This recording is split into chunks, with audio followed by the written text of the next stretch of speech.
I'm here with my good friend Saam Zarrabi, the CEO and founder of Rodeo Dental from Dallas. Thank you. Thank you, Sam, for coming. Welcome. Thank you for having me. Tell me a little bit about where Rodeo is going this year. I know we've talked for many years before, and tell us what your 2022 looks like and what's coming up. Yeah, 2022 has been a challenging but awesome year. We've got strong growth built in. We're in Colorado now. We're looking at our third state for entering in 23.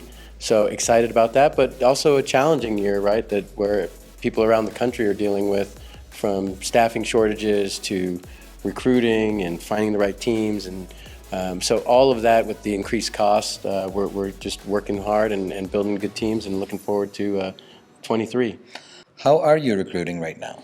It is tough. We're utilizing, probably like many people out there, headhunting services, recruiting services. We've increased our online presence. We've hired and bolstered our recruiting team, both on the doctor side and team member side.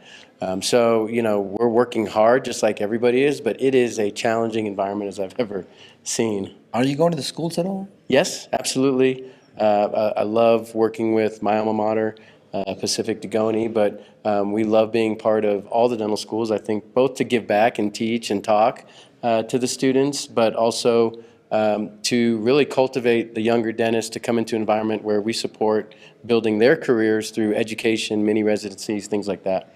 And are you open to hiring kids directly out of college?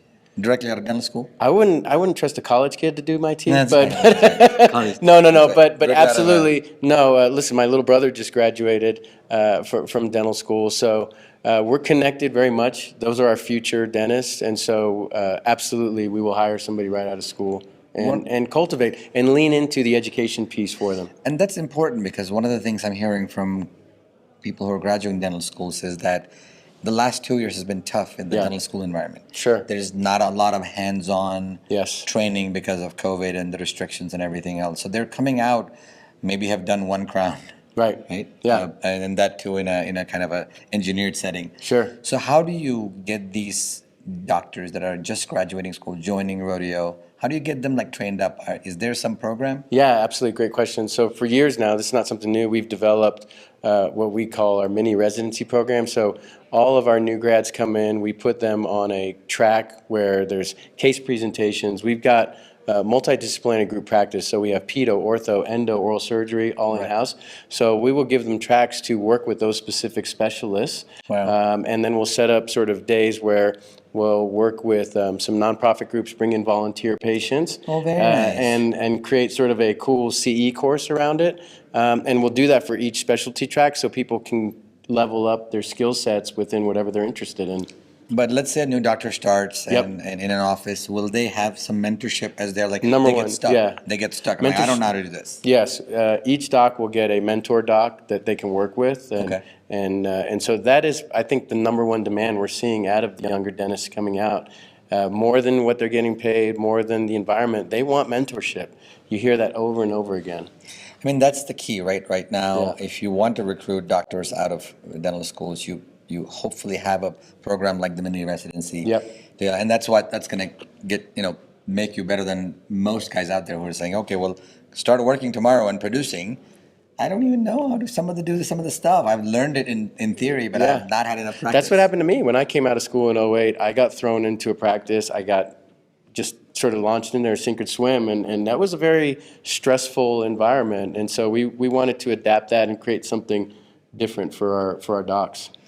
What are you doing? What we're seeing, this morning I asked about in my panel was, we're seeing a tremendous amount of dental demand. And Yeah. there's tons of patients who want dental care, but they just can't get it. I mean, I think Jay Hedrick was saying, oh, we can offer an appointment in 3 days. I'm like, that's amazing. Right. Right? What are you seeing your days booked out to be, and how are you addressing that? Yeah, look, we're seeing demand greater than even 2019 pre-COVID levels. The challenge is staffing capacity. That's where the bottleneck of capacity right now is in doctors and staffing.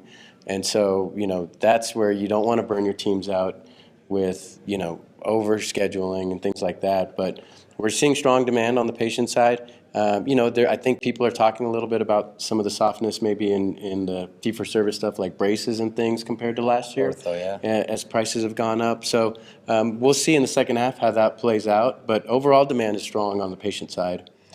But are you facing supply shortages, and are you booking patients out longer than what you would want? Yes. Well, typically, yes, because again, when you have shorter staffs, you've got to condense those schedules. So maybe you can't stay past 7 p.m. as you normally would historically. You've got to shut down the business a little earlier. So you make adjustments like that to maintain the happiness and continuity of the team. Right. But it's tough. It's really tough. Less Saturdays, things like that. People don't want to work as much on the weekends anymore. So you have to sort of work around and deal with that. And you got to listen to your teams and be flexible. Have you thought about where, let's say you have an office that's super busy and you can't even take on new patients? Have you thought about models where you kind of build a de novo right next to it or a block from it, where you're able to send patients over there? Yeah, I think it's tough because you don't want to cannibalize, right? But we have regions where we do have offices within 3 miles of each other, and we'll do the sort of study of the demographics. We'll work with groups like Practice Real Estate Group in Austin. Shout out to those guys. But we like to study the demographics, make sure that we're going into the right location, and then from there, leaning in on leveraging team members with each other, and also specialty. I think is important because when you have sort of a hub of locations, then your specialists can rotate through and you can just get better logistics throughout. That's fascinating. One of the things that you guys are known for is your amazing culture. Thank you. And how's that going? In terms of like just getting people Sure. to be continuously excited about being part of the rodeo family. Sure.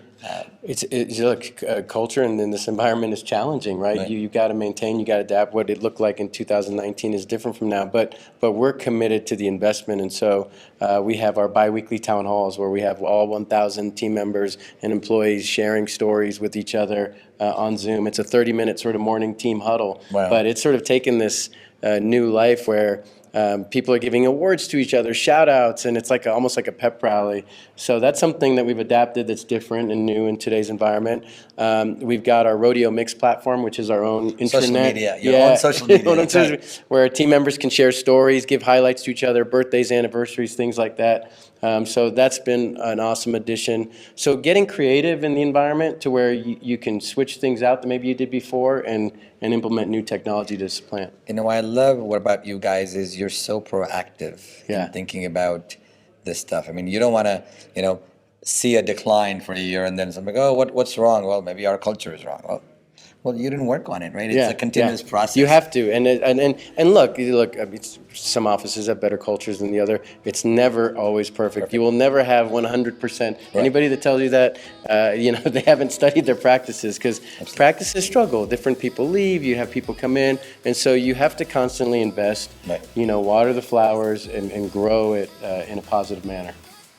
Well, Saam, I'm so excited about your journey and where you're going, and I can't wait to see the expansion in 2023. And I look forward to talking to you more. Thank you. Awesome, man. Thank you for all you do for the industry, man. We love it. Again. Yeah, Thank appreciate you. Thank you.